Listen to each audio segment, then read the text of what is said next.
Look around you for a moment. The room you're in, the ground beneath your feet, the sky above the planet. It all feels solid, real, obvious. But what if it isn't exactly what it appears to be? Not fake, not meaningless, but something far stranger. For thousands of years, philosophers, mystics, and scientists have all asked the same unsettling question.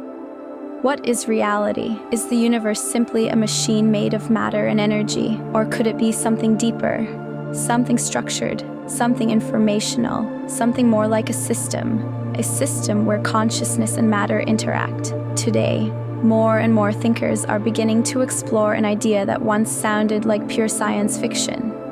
What if reality behaves less like a traditional universe and more like a simulation-like environment? Now, before we go any further, let me be clear. There is no definitive proof that we live in a simulation, but when you start looking closely at the evidence, things begin to get very strange, because clues appear in places you might not expect. In physics, in mathematics, in biology, even in the structure of nature itself. And when all these pieces start lining up, they raise a fascinating possibility, not just what is reality, but perhaps an even deeper question: who or what is experiencing it? The simulation hypothesis. In 2003, philosopher Nick Bostrom proposed an idea that sparked enormous debate. It's called the simulation hypothesis. The idea is surprisingly simple. Imagine a civilization becomes technologically advanced enough to simulate entire worlds, not simple video games, but complete universes. Universes containing conscious beings who believe their world is real. If that becomes possible, then over time there could be millions or even billions of simulated worlds, and only one original physical reality, which leads to a strange statistical possibility. It may actually be more likely that we are inside a simulation than living in the original base reality. Now, that idea sounds radical, but what made philosophers take it seriously wasn't just imagination, it was physics.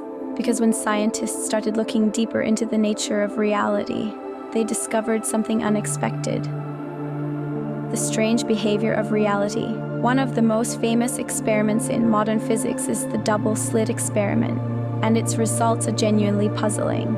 In the waves, they spread out, they interfere with themselves, but the moment scientists measure which slit the particle passes through, something incredible happens. The particle suddenly behaves like a solid object. In other words, the act of observation appears to change the outcome of reality. This experiment has been repeated thousands of times. The results remain the same. Reality behaves differently when it is observed. Now, physicists debate exactly why this happens, but the implications are profound because it suggests something unexpected. Reality might not be completely fixed. Instead, it may become defined when it is observed, and that raises an astonishing possibility. What if consciousness is not just a passive observer of reality, but an active participant in how reality unfolds? The universe runs on mathematics. Now here's another strange clue. The universe appears to run on mathematics.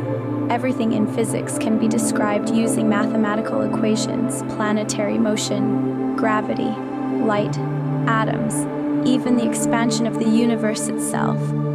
The physicist Albert Einstein once remarked that the most incomprehensible thing about the universe is that it is comprehensible. Why should reality follow mathematical laws so precisely? Why should equations describe the structure of the cosmos with such incredible accuracy? Some physicists have proposed a radical idea. What if the universe is not fundamentally made of matter, but of information? In other words, what if reality behaves more like a processing system?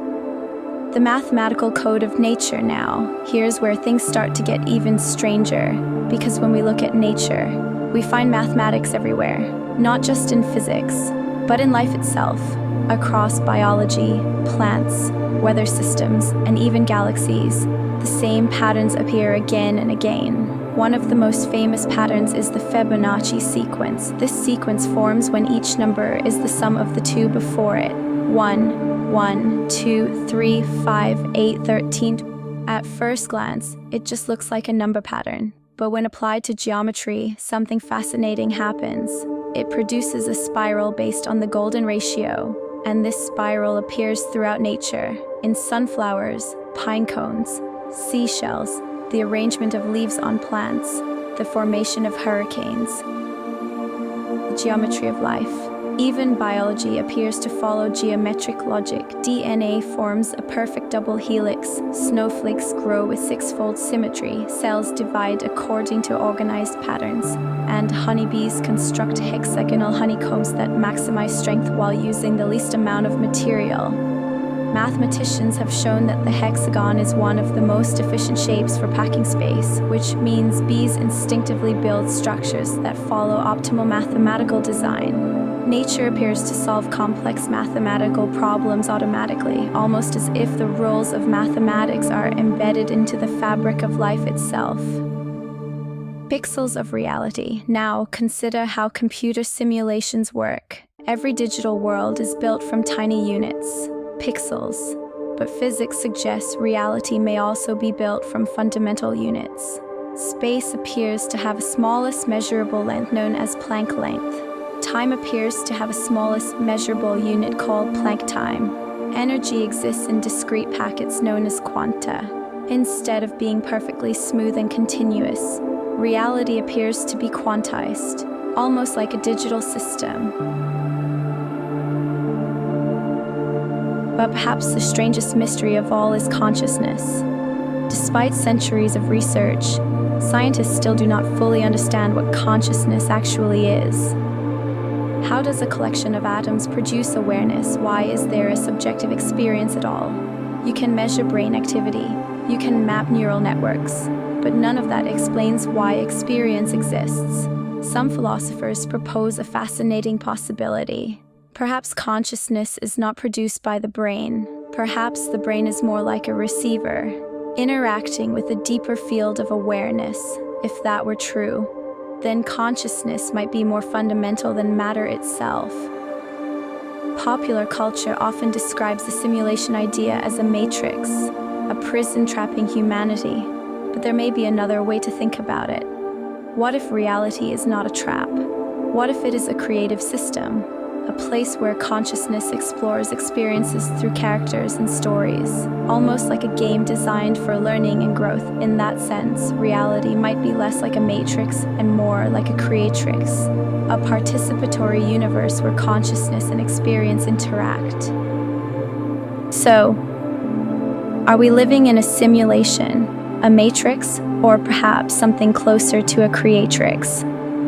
A reality that is being shaped from within by consciousness itself? The honest answer is, we don't know. Physics continues to uncover behaviors in reality that seem almost impossible. Particles acting like waves, information behaving in ways that challenge our understanding of space and time.